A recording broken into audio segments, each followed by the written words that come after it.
Hey everyone, welcome back to my YouTube channel. Part 1.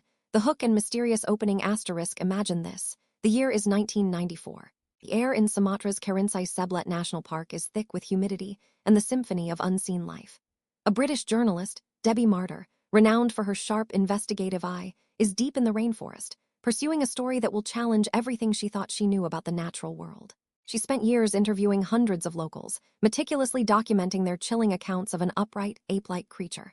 Skepticism has been her shield, but deep down, a seed of doubt has been planted.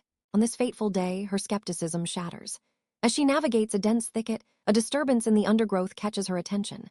Birds squawk, primates chatter, a clear sign something substantial is moving.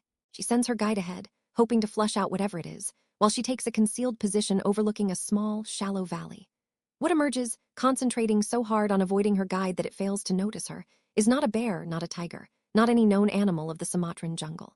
It's a bipedal, non-human primate, covered in a beautiful, rich fur, moving with an eerie, almost human-like gait. Debbie, a seasoned observer, freezes. Her camera, clutched in her hand, drops to the forest floor. Her mind, racing to categorize this impossible creature, simply breaks.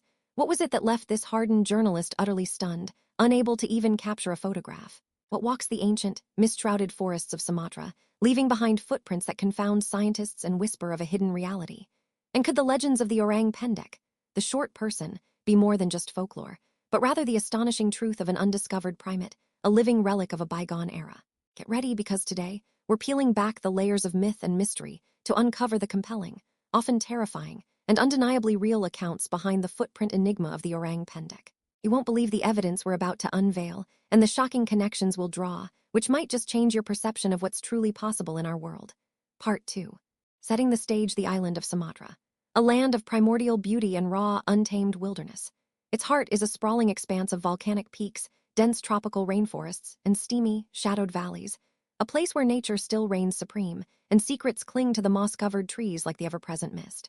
This is Karinsai Seblet National Park, a vast protected area, twice the size of Yellowstone, crisscrossed by rivers and shrouded in vegetation so thick it can swallow the sun. It's a land where the air hums with life, from the raucous calls of gibbons to the silent, watchful gaze of Sumatran tigers. But within this emerald fortress, local whispers tell of another inhabitant, one far more elusive, far more enigmatic. For centuries, generations of Sumatran indigenous people, the Orang Rimba, also known as the Kubu, or the Suku Anak Dalam, children of the inner forest, have shared tales of a creature known as the Orang Pendek. Name itself is simple, direct. Short person in Indonesian, but the creature it describes is anything but simple. Their stories speak of a bipedal, ape-like being, standing between 3 to 5 feet tall, powerfully built with broad shoulders and robust arms, covered in short fur that can range from black or dark gray to a striking honey or reddish gold. They describe a creature that walks upright, with a distinctly human-like gait, yet possesses an ape-like face, sometimes with long hair flowing down its back. Unlike the arboreal orangutans, which are confined to the northern parts of Sumatra, the Orang Pendek is said to be a ground dweller, foraging for fruits, vegetables, and tubers, and occasionally ripping open logs for insect larvae. Some reports even suggest a diet of fish and freshwater mollusks. The indigenous people don't imbue it with supernatural powers. Rather, they see it as a very real, albeit incredibly shy and strong, inhabitant of their ancestral lands. They tell of its immense strength, capable of uprooting small trees and snapping rattan vines. The European introduction to this mystery began in the early 20th century, with Dutch colonists and plantation workers venturing deeper into Sumatra's interior. Their accounts, often filled with a mixture of awe and bewilderment, began to echo the native legends. Imagine a surveyor in 1923, J. Van Heerwerden, deep in the dense foliage, suddenly encountering a dark, hairy creature on a branch. He noted its hair covered its body, lighter on the front, falling long from its head. Its arms were long, reaching above its knees, but its legs appeared rather short. Crucially, he observed its face.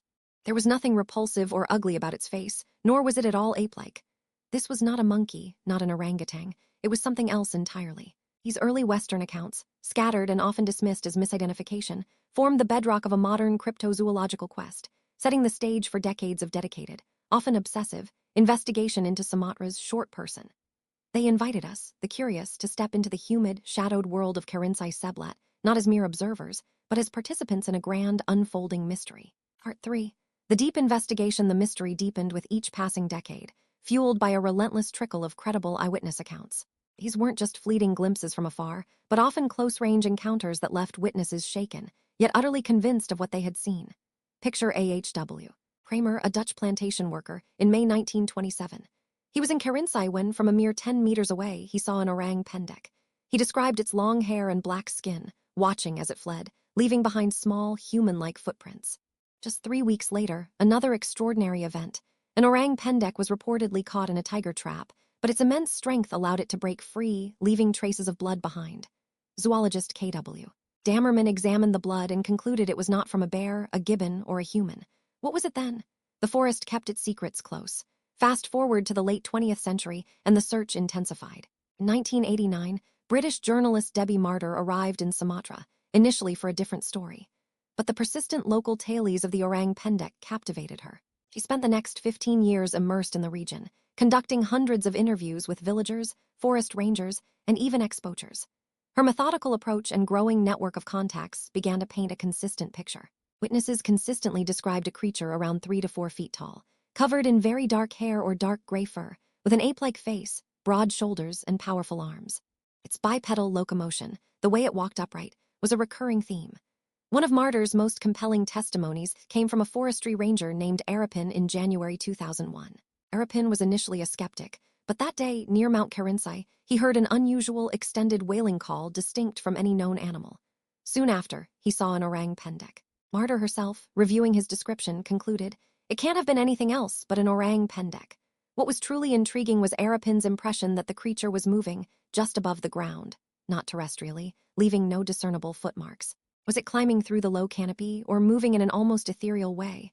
The forest provides endless camouflage, but the most tangible evidence, the very core of this mystery, often lies in the earth itself: footprints. In September 2001, a cryptozoologist named Adam Davies, on an expedition with Andrew Sanderson, obtained a plaster cast of an alleged Orang Pendek footprint. Later, in 2009, Davies, along with a team including Chris Clark and Richard Freeman from the UK Centre for Fortean Zoology, returned to Sumatra. During this expedition, team member Dave Archer and a local guide named Sahar had a close sighting. They saw the creature squatting in a tree, about 100 feet away. Archer described it as broad-shouldered, with a large head, black skin, and dark brown hair, with a darker line of fur down its spine, likening its coat to a mountain gorilla. Sahar then watched as it jumped down and walked away on its hind legs, the size of an adult male chimpanzee. Crucially, near the tree, they found rattan vine the animal had been chewing. Davies carefully preserved part of the plant in ethanol, hoping for cellular DNA. The team also found and photographed several sets of tracks. These footprints often defied easy explanation. Dr. David Chivers, a primate biologist from Cambridge University, examined a cast, comparing it to known primate and local animal prints. His conclusion was definitely an ape with a unique blend of features from gibbon, orangutan, chimpanzee, and human. He stated the print did not match any known primate species and concluded it pointed towards a large unknown primate in the forests of Sumatra. Anthropologist Dr. Jeffrey Meldrum at Idaho State University also confirmed it was a primate print. Another expert, Dr. Hans Brunner, a mammal hair expert, analyzed hair samples believed to be from an Orang Pendek and concluded they belonged to an undocumented primate species. These weren't just vague imprints. They were detailed enough to spark serious scientific inquiry. The evidence painted a picture of a creature that was bipedal, incredibly strong, and distinct from any scientifically recognized animal. Yet, a crucial piece remained missing: definitive photographic or physical evidence. Was it an unknown species of ape, perhaps a relict population of ancient hominins like Homo floresiensis *, the hobbits found on the nearby island of Flores? Or was it simply a misidentification of known animals, like sun bears or gibbons, which can stand on 2 legs? The sheer consistency of eyewitness accounts across centuries and cultures, combined with tantalizing physical evidence like footprints and hair samples, began to shift the narrative from mere folklore to a compelling scientific possibility. Part 4. The turning point. The quest for the Orang Pendek wasn't just about collecting stories. It was about finding that undeniable piece of evidence that would shift it from the realm of cryptid to accepted species. And for many researchers, the turning point often came not in a blurry photograph, but in a visceral, unforgettable encounter. For Debbie Martyr, that moment arrived in 1994, as we heard in our opening. But it was just one of several personal sightings she claimed during her 15-year project. She recounts how, despite having her camera ready on another occasion, she froze at the sight of the creature, unable to react due to the sheer shock of witnessing something so utterly new and unexpected. This wasn't a professional failing. It was a profound human reaction to the impossible made real. Her description from these encounters became the cornerstone of many artistic renditions. typically no more than 85 to 90 cm in height, occasionally up to 1 m 20 cm, with a body covered in dark gray or black hair flecked with gray. The immense physical power, broad shoulders, huge chest, and powerful arms were consistent with all local accounts. But perhaps the most compelling direct evidence that has emerged are the detailed footprint casts. Consider the print obtained by Adam Davies and Andrew Sanderson in 2001. When examined, the palm was rounded, the thumb short and almost triangular, and the fingers thick and sausage-shaped. This was unlike the long, thin fingers and almost vestigial thumb of the Sumatran orangutan. It was more akin to the handprint of a small gorilla, yet with a distinctly rounder palm. This unique blend of features, as concluded by a Cambridge biologist, did not match any known primate species. This wasn't just a vague impression, it was a detailed anatomical puzzle. And then there are the hair samples. While DNA analysis from these samples has often yielded inconclusive results, sometimes identifying them as known animals or being too degraded for conclusive identification, there have been instances that defied easy explanation. Dr. Hans Brunner's analysis concluding an undocumented primate species for certain samples was a significant wait-for-it moment for the cryptozoological community. It hinted at something genuinely unknown, not merely a misidentified existing creature. One narrative loop that often arises is the comparison to other known primates. Some skeptics suggest it's a misidentified sun bear standing on its hind legs, or a gibbon. However, eyewitnesses, particularly those who live and work in the jungle daily, are intimately familiar with these animals. The Orang Pendek's consistent bipedalism, its distinctive physical characteristics, and its reported temperament, often shy and elusive, sometimes displaying ape-like intimidation, but rarely aggression, differentiate it significantly. As Debbie Martyr pointed out to a local who thought he'd seen a sun bears are black, but the creature he reported was yellowish. These subtle yet crucial details challenge easy explanations and force a deeper consideration. The turning point for many isn't a single photograph, but the sheer weight of consistent, detailed, and often independently corroborated accounts, backed by physical traces that defy known biology. It's the growing realization that what was once dismissed as a simple myth now holds the tantalizing possibility of being a living, breathing biological enigma, hidden in plain sight within one of the world's most biodiverse and least explored regions. But wait, there's more to this story. These historical and well-documented encounters aren't just relics of the past, they resonate deeply with modern mysteries. Part 5. Modern mysteries and ongoing search. The dense, enigmatic forests of Karinsai Seblat continue to guard their secrets, but the search for the Orang Pendek is far from over. In fact, it's more alive than ever, connecting historical accounts to present-day sightings and rekindling hope for definitive proof. The very nature of this creature, its extreme shyness, its deep jungle habitat, and the sheer vastness of its potential range, makes it one of the most challenging cryptids to document. One of the most persistent connections drawn in recent years is between the Orang Pendek and the asterisk Homo floresiensis asterisk, often dubbed hobbits, whose subfossil remains were unearthed on the nearby Indonesian island of Flores in 2003. These ancient hominids, standing around 3.5 feet tall, existed until relatively recently in geological time. The striking resemblance in size and location has led some researchers to speculate that the Orang Pendek be a relict population of these hobbits, or a related, undiscovered hominin species that managed to survive in Sumatra's untouched interior. This theory adds an astonishing layer of scientific plausibility to what was once purely folklore. The thought of a small, intelligent, bipedal hominid still evading detection in the 21st century is a narrative loop that captivates both scientists and cryptozoologists alike. Recent expeditions continue to venture into the heart of Sumatra.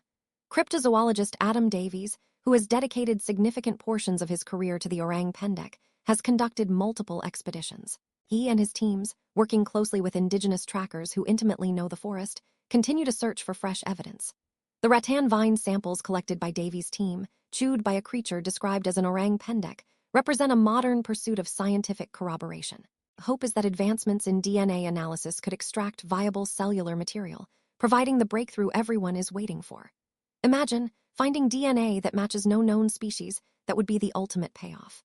Conservation efforts within Karinsai Seblat National Park, ironically, also play a role.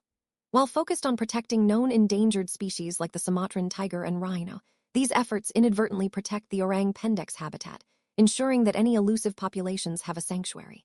Debbie Martyr, for instance, transitioned from Orang Pendek research to heading TNKS, Karinsai Seblat National Park's Tiger Protection and Conservation Unit, continuing her work within the very ecosystem where the Orang Pendek is said to roam. Beyond dedicated expeditions, incidental sightings still occur.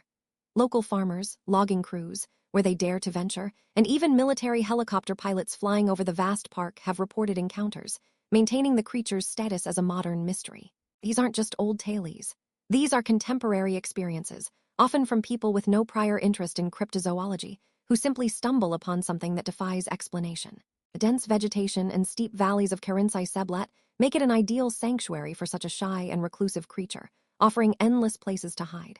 The anticipation for potential future discoveries is palpable. With increasingly sophisticated camera traps, drones, and DNA sequencing technologies, the possibility of finally capturing irrefutable photographic or genetic evidence grows stronger with each passing year. The story of the Orang Pendek isn't just about a creature. It's about the ever-shrinking frontiers of our world and the enduring possibility that even in the age of satellite